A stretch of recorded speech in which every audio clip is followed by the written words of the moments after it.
All right, this is the Boop. This is designed by Beep. Kind of a funny play on words there. Beep, Boop.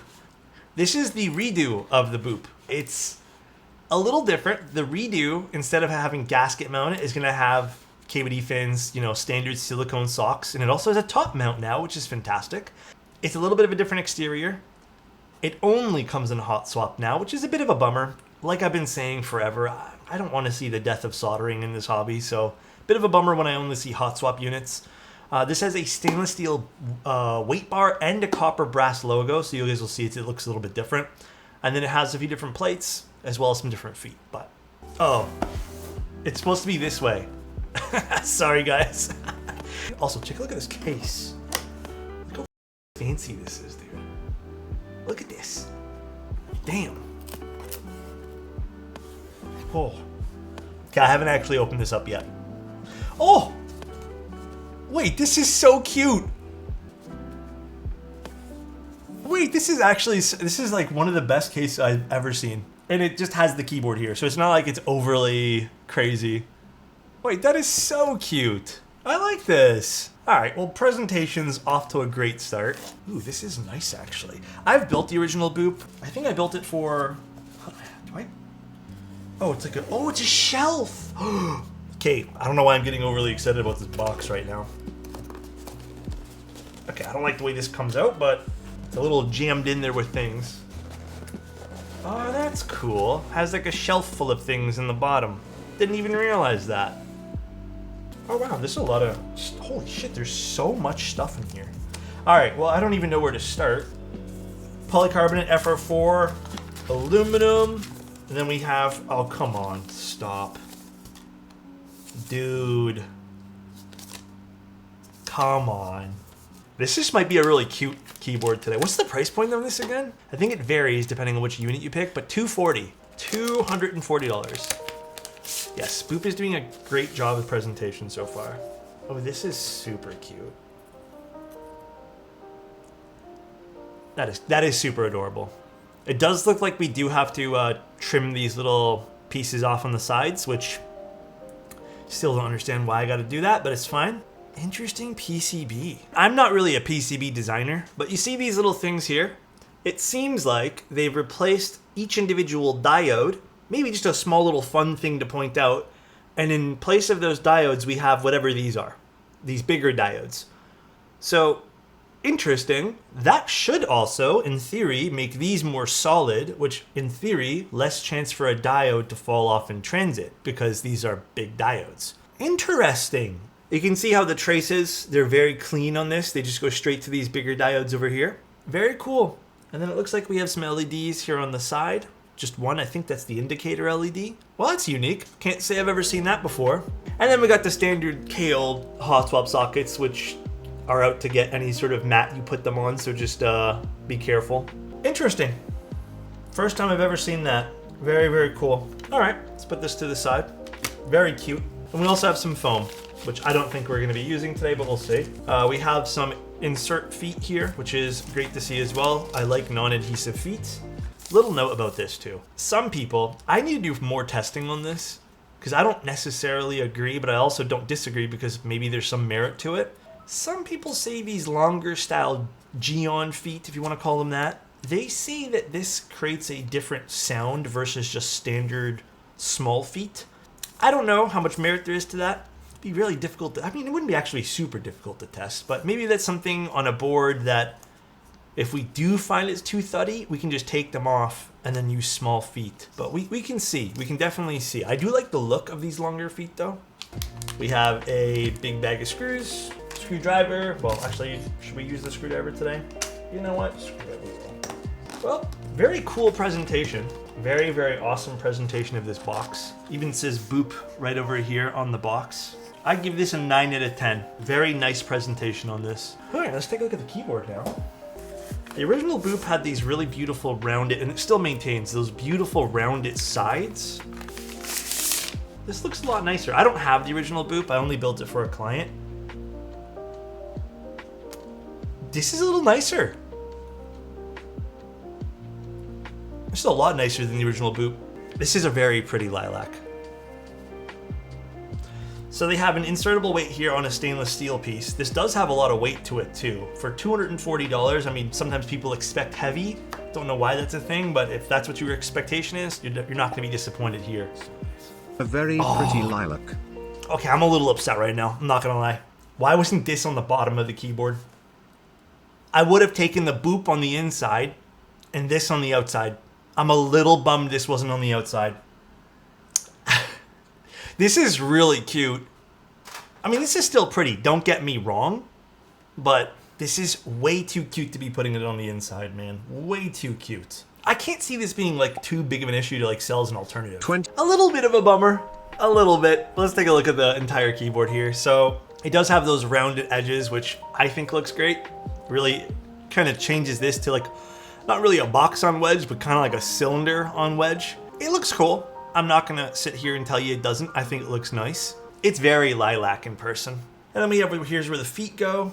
And it does look like this is a hidden screw design, which is, again, not my favorite in the world, but I mean, I get why people do it. It's just one of those things where I don't quite understand, because you have places here where you can hide the screws and you don't do that.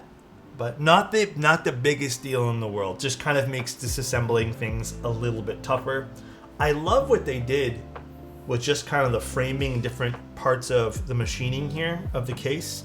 How it's like raised and it kind of goes down, and then it looks great. Kind of gives you some added visual texture to the board. Price-wise, this is not bad. I think all the versions are the same price. I don't think there's one that's more expensive than the other. Oh no, there is. E-White's more expensive. E-White's $254, this is $239. And it's in stock. Not bad. Super cute internal weight. Little bit of a bummer that it wasn't on the bottom. I guess this is preference. I don't think this is terrible though. I think the Boop is at least tastefully done, that I can appreciate what this is. It's a little bit more like, what, modern art type thing. We're just gonna use some Duroc stabs today. Also, is this a 7U and a 6.25? Yeah, we have a lot of options on this PCB, which is good. Very, very happy with that. Let's start lubing some stabs.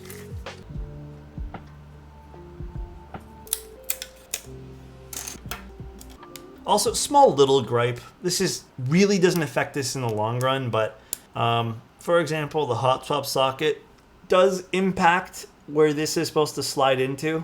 It doesn't really matter once you screw it down. Like, I've tested this thoroughly, but it's always just a little annoying to have to deal with that. So just as a little note to you guys in case you guys are going through the same thing. Okay, realistically, without me joking around, 1.2 PCBs are actually not bad. It's more when they have flex cuts. You can actually get 1.2 PCBs to sound phenomenal. It's more so the flex cut part of the PCB. I mean, you'll always get a slight advantage with the thicker PCBs because they definitely have a fuller sound profile. All right, what are we using for this? We have polycarbonate, we have a little FR4 action, we have a little aluminum action. What should we use today? So this is two different styles of mounting, by the way. It's both technically it's silicone socks, gasket, whatever you want to call it. Or top mount, so not sure. Maybe we should do a poll. Aluminum one. I don't remember what these are. All right, let's just see what they sound like inside the keyboard. All right, let's open this guy here up. So again, I know I complain about this all the time, but you know, for anyone new to chat, this is a hidden screw design. Thankfully, these are magnetic screws. There's two reasons why I don't like magnetic or hidden screw designs where they put the screws underneath keycaps. Reason number one, sometimes people do this when they're unscrewing things. They'll lean this forward and then they'll end up scratching the anodization or scratching their case. So when you're doing these, I recommend just tilting the screwdriver back a bit and away from the case. And the other reason I don't really like these is a two-parter, maybe two separate reasons, but you might have to clip your switches you have to clip your switches to get these on. Sometimes you don't. It's always good when you don't. And then the second thing, sometimes with these particular boards, they're just hard to kind of get in there and disassemble and do that whole thing. So it just depends on how much extra work you like to do. They're not the best for modders and tinkerers with keyboards. If you like a clean aesthetic though, I mean, you can't go wrong with like a screwless type design, so nothing wrong with it. I'm just not the biggest fan of the hidden screw design myself. Me personally. All right, so plate does have some places where this can get mounted under the space bar. I'm just gonna opt to not do it. I know with these particular plates and gaskets, you do get a lot of room and a lot of play of where you're actually gonna, you know, put these things. So we're just not gonna do it. However, I don't really agree with the mounting point being there, but it's fine. Maybe for top mount, that'll give us some more issues. I do like when plates are designed around not having it though. Oh, I like this too. Very small thing. I've been enjoying noticing some of the smaller features of boards, but I like how these kind of slot in. Also acts as an alignment. Very, very nice. Again, I don't think we'll be affected by not putting gaskets here, which is totally fine. And does the top case fit, or do I need to trim down, switch it? Nope. Should be able to just screw this together. Should be, keyword. So let's screw this together now. So here's the board. Again, actually quite nice. I do like the way this board ended up looking. So first set, let's actually open these because I don't even know what some of these look like. These were sent to us by one of our sponsors. They asked if I want to take a look at some of their new KEYKOBO sets. I said, sure, why not? We can take a look and see how they look on stream. Interesting. It's a very dark purple. Very, very interesting. Oh, these are kind of nice, actually. I don't know if these would go super well on this, but this could be an option. This is called HELLEBORUS. Again, this was sent to us by Unikeys. And then they also sent us MOTEL. I kind of like this, actually. It does give a very Motel feel, yeah. This is not bad. This is obviously not for this board, but I don't mind the colors. It's because it's orange. Yeah, maybe I'm biased and it's orange. It looks nice. MOTEL. And then we have Pure Player VIBRATO. Let's see this one here. Oh. Okay, maybe not for this board, but this is nice. Ooh. The alphas are a bit of a different tone from the mods. It's kind of like if you maybe like a reverse. This is a really nice set. Ooh, I like this set the most out of all of them. Do you guys want to use the purple set for this today? I actually think this would look nice with the very dark purple. They're all KEYKOBO. KEYKOBO makes, like, I would say personally, and I have a bunch of KEYKOBO sets. They sound pretty on par with GMK. Like, they're not super different. If anything, I can't really tell a huge difference. I think this will look nice. We just don't use the pink. I think this Keycap set really works with this. I think this is a good combination to do. What do you guys think? The Boop does look good with keycaps on it though. The fall off from the light on the sides. This does look nice. A 20 mil front height, so it is a little bit on the higher side, but like we mentioned, I think that's on the very tippity top of comfort. Let's put these guys in. No, genuinely a very pretty keyboard. Let's see how this is gonna sound for us. So this is no foam. We're using aluminum plate, poppy BSUN switches, which I re-lubed.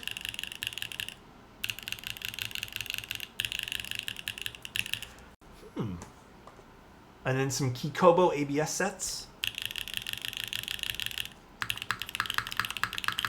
Ooh.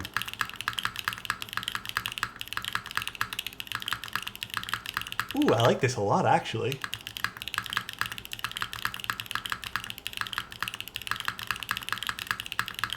It almost feels like I don't know, it's giving me like top mount vibes, even though we didn't top mount this. It's a very deep spacebar for sure.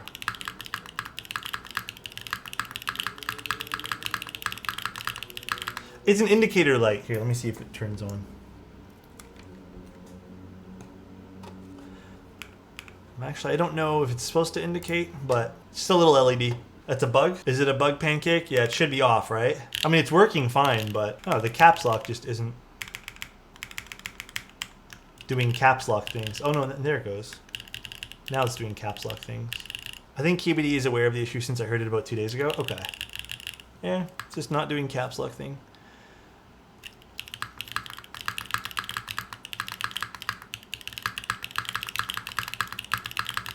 I think this sounds quite nice.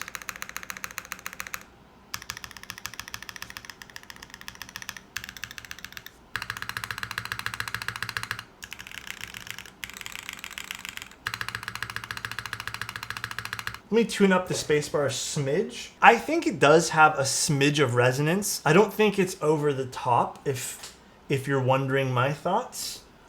Let's see, force break maybe? I don't think it's a force break issue. Oh, look at that. So much different when you tune it up.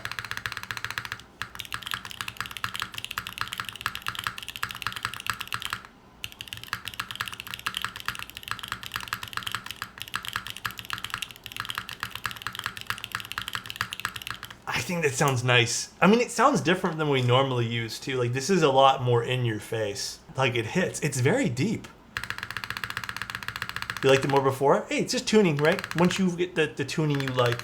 I will give it to Mr. Beep. Pretty damn good board. Quite like it. Very happy with this. Again, not bad for 250 bucks almost. So the Beep Boop. Very nice. But thank you again to KBD fans for letting me take a look at this. I really like the way this turned out. I hope you guys have a good night. Sleep well. Take care, guys. Enjoy, and have a good night, everybody.